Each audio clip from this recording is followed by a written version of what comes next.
Right now I'm getting packed to fly out to Montreal. I'm going with a friend I've known since like 8th grade, and I even made us some matching dresses. Hi Rosalind! This trip was actually a surprise to both of us. Rosalind's boyfriend won a contest to see the F1 race, but he decided not to go due to his work, so he very kindly gave them to us. We are dressed for the gym! It felt like a very fortunate turn of events that we were able to go on this trip together after us being occupied with school and work for so long, and I've wanted to see more of Canada for a while. This was my first time in Montreal, so hopefully you don't mind all my touristy observations. I was really taken back by all the beautiful architecture. The downtown area here is very different from the rest of Canada. They have so many well-maintained historical buildings. Some of the exits in the metro are also connected to the buildings, which I found really interesting. The hotel we were staying in was just one elevator down to Bonaventure Station. The food here is also very good. Roz has been here before, so she's showing us a couple of her favorite spots.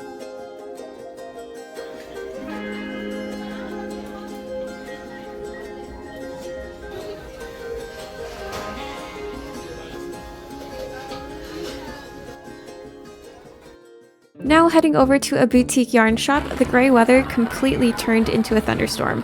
And there were also kids having a water fight in the street, which is why there was so much screaming and running in this clip. We just ran through like kids playing with water, having a water fight. And after only about 10 minutes later, the storm subsided. Now at La Maison Tricotée. This is an independent boutique that specializes in hand-dyed yarns and other artisan fiber goods. This one is also notably women-owned, and the staff were very kind and helpful. I ended up getting this Illimani Amelie yarn. It's a silk alpaca blend that's super soft, and I'm really excited to try it. Our second day in Montreal, and we're headed back downtown to see this gorgeous cafe in a historical building. We went here because the Google reviews were really good, 4.4 stars for over 4,000 reviews, and it did not disappoint. It's a heritage building that was previously a bank, so everywhere you look, there's all this beautiful detail. And it's now used as a co-working space and a cafe. The ceiling here is crazy beautiful. The engraving on this wall reads, "In Memoriam, men of this bank who gave their lives in the Great War." Here's the food. Chicken wrap. Now we're going to the main event of our trip, which was the F1 Canadian Grand Prix.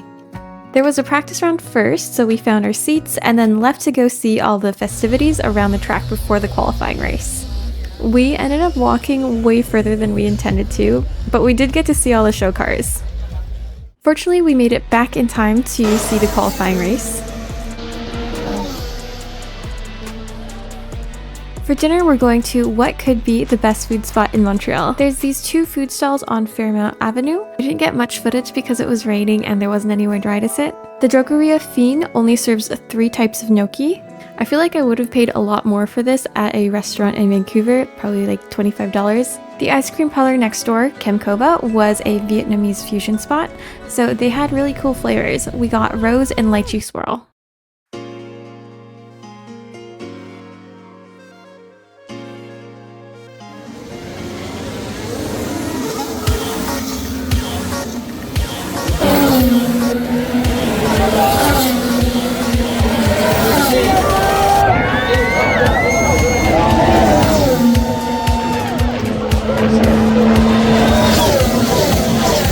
Something I didn't know was that people go onto the track right after the race, and the security in our section wasn't letting us go through because a couple people already snuck over.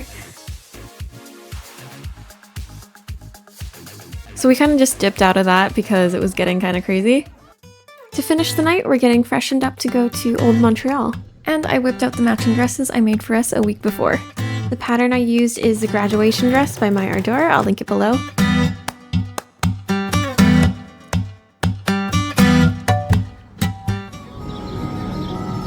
In Old Montreal, there are so many restaurants and cute shops. It's such a nice place to visit if you're new to the area. They really maintain the character and history. Many of the streets were cobblestones, and the buildings had exposed bricks and beams on the inside. Felt like we traveled back in time, but it was really just such a cute and charming area to be in.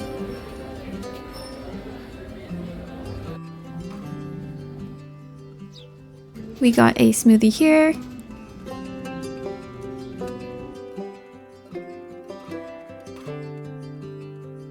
Rosalind really wanted dumplings for dinner, so we went over to the Chinatown street.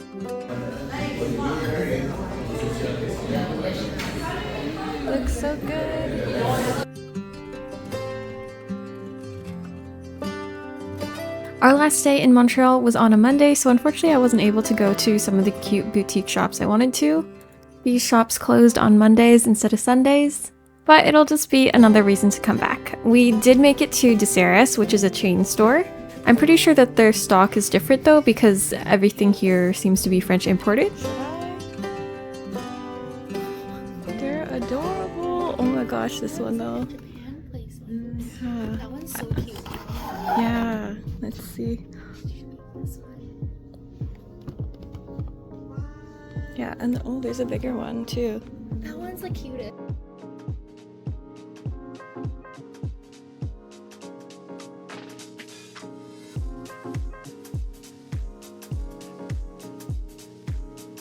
I was also really curious what they called their I-cord makers here.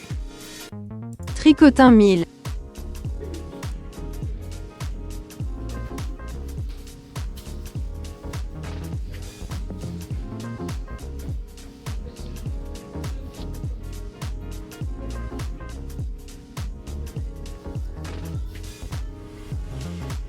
And I found this really good deal of 50 grams of 100% wool for $5.99. I got 5 balls of that. And I was very tempted by this gold embroidery thread, so I came home with that as well. For our last meal, we headed back to Montreal to get St. Viateur bagels. They're very popular because they make their bagels fresh, and because it was F1 weekend, there was a line every time we walked by, so we were like, now is the time, we gotta make it happen. I got the salmon cream cheese bagel, and then Rosalind got the wow bagel with eggplant. They were actually pretty messy to eat, so I'm not gonna make you watch that. And with our last few hours before we had to be at the airport, we're walking down St. Laurent Boulevard. And we walked past this really cool stand by Haply Robotics. They were demonstrating a tool that's like a 3D mouse with simulated feedback. That one, the white one, if you go a little bit deeper. So that is like a web of like rigid material. So you can see it's kind of resisting you, but there's like pockets of air inside, so that's why you can keep going. The red one is, vibration. Yeah. What is that supposed to simulate? That could be like, for example, a lot of the use case for this robot is for medical training. So that's a magnet. That's what we just experienced. But yeah, I'm really excited to see how this develops. They said they're already being used for medical training and are opening up to other industries. I could totally see this being helpful for 3D artists that work in ZBrush because like mouse pressure is very important there. And if you watched to the very end of the video, let me know what you guys think. Were there any places that you'd like to try when you're in Montreal? And were there any places that I should add to my list for next time? Bye for now, I'll see you guys in the next video.